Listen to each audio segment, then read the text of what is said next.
সে আসবে এমন এক সময় যখন মানুষ ভুলে যাবে সত্যকে, ভালোবাসবে দুনিয়াকে। সে হবে একচোখা প্রতারক এবং অলৌকিক ক্ষমতার অধিকারী। মুসলিম উম্মাহর ইতিহাসে যার ফিতনা হবে সবচেয়ে ভয়ঙ্কর। হ্যাঁ, আমরা কথা বলছি দাজ্জাল সম্পর্কে। দাজ্জাল কে? দাজ্জাল শব্দের অর্থ প্রতারক, ধোঁকাবাজ। ইসলামী হাদিস ও ভবিষ্যৎবাণী অনুযায়ী তিনি কিয়ামতের আগে একজন মানুষ হিসেবে আবির্ভূত হবেন, যিনি নিজেকে ঈশ্বর দাবি করবেন এবং মানুষকে বিভ্রান্ত করে ফেলবেন। রাসূলুল্লাহ সাল্লাল্লাহু আলাইহি ওয়াসাল্লাম বলেছেন, আদম আলাইহিস সালাম থেকে কিয়ামত পর্যন্ত যত নবী এসেছেন সবাই তার উম্মতকে দাজ্জালের ফিতনা থেকে সতর্ক করেছেন। কেমন হবে দাজ্জাল? দাজ্জালের শারীরিক বৈশিষ্ট্যই বর্ণনা করব। দাজ্জাল হবে একচোখা, কপালে লেখা থাকবে কাফির, দেহ হবে বিশালাকার, চেহারা থাকবে ভয় ও বিকৃতি, চুল হবে কোকড়া ও এলোমেলো, তার কথায় থাকবে আকর্ষণ, চোখে থাকবে ধোঁকা। হাদিসে বলা হয়েছে প্রত্যেক মুমিন দাজ্জালের কপালের কাফির লেখা দেখতে পাবে, কিন্তু যারা ঈমানহীন তারা সেটা বুঝতেই পারবে না। দাজ্জালের ক্ষমতা ও ফিতনা। দাজ্জাল অলৌকিক কিছু কাজ করতে পারবে, কিন্তু তা হবে আল্লাহর পক্ষ থেকে ফিতনার জন্য পরীক্ষামূলক অনুমতি। আসুন আমরা জানবো দাজ্জাল পৃথিবীতে এসে কি কি করতে পারবে।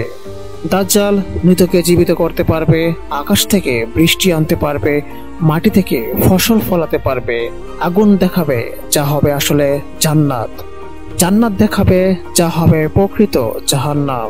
এসব দেখে দুর্বল ইমানদাররা বিশ্বাস করে বসবে এই তো আল্লাহ, কিন্তু এই ধোঁকাই হবে তার সবচেয়ে বড় ফাঁদ।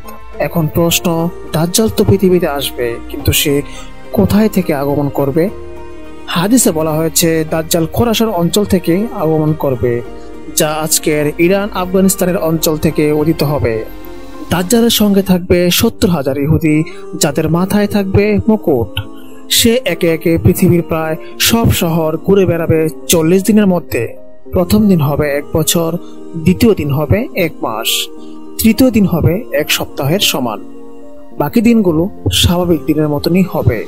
এখন প্রশ্ন হচ্ছে, দাজ্জাল যদি পুরো পৃথিবী বিচরণ করে তাহলে মুমিনগণ কোথায় থাকবে? দাজ্জাল আসলে পৃথিবীর প্রায় সব শহর ঘুরতে পারলো, কিছু কিছু শহরে সে প্রবেশ করতে পারবেন না। তিনি ঢুকতে পারবেন না মক্কা, মদিনা, বাইতুল মাকদিস, তুর পাহাড়। মদিনায় তার ঢোকা নিষিদ্ধ করা হবে এবং সেখান থেকে ভয়ঙ্কর ভূকম্পনের মাধ্যমে মুনাফিকদের বের করে দেওয়া হবে। এখন প্রশ্ন হচ্ছে, দাজ্জাল যদি এত শক্তিশালী হয়ে থাকে তাহলে কে তাকে পরাজিত করবে? যখন পৃথিবী জুড়ে তার ফিতনা ছড়িয়ে পড়বে তখন আল্লাহ ঈসা আলাইহিস সালামকে আকাশ থেকে অবতরণ করাবেন। ঈসা আলাইহিস সালাম মুসলিম বাহিনীর সঙ্গে একত্র হয়ে দাজ্জালকে লোদ গেট অর্থাৎ বাইতুল মাকদিসের পাশে এলাকায় হত্যা করবেন।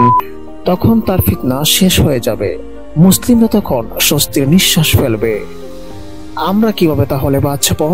রাসূলুল্লাহ সাল্লাল্লাহু আলাইহি ওয়াসাল্লাম আমাদের দাজ্জাল থেকে রক্ষা পাওয়ার জন্য কিছু উপায় বলে গিয়েছেন।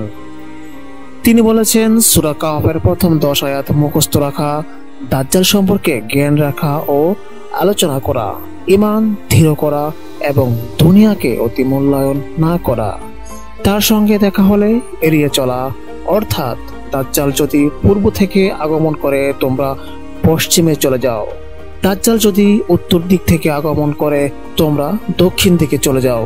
হাদিসে বলা হয়েছে, যে ব্যক্তি দাজ্জালকে শুনবে সে যেন তার সামনে না যায়, কারণ সে এমন এক অলৌকিক জিনিস দেখাবে যাতে মানুষ বিভ্রান্ত হয়ে যাবে। দুনিয়ার ইতিহাসে সবচেয়ে ভয়ঙ্কর প্রতারক আসবে, আর আমরা কিভাবে প্রস্তুত হচ্ছি এটা কেবল গল্প নয়, এটা এমন এক বাস্তবতা যেটা খুব অচিরেই আসবে। আপনি প্রস্তুত তো? যদি আপনি চান আপনার পরিবার দাজ্জালের ফিতনা থেকে বাঁচুক তাহলে এই ভিডিওটি শেয়ার করুন। ইয়া আল্লাহ, আমাদের হেফাজত করো দাজ্জালের ফিতনা থেকে। সাবস্ক্রাইব করুন এমন আরো ইসলামিক ডকুমেন্টারির জন্য।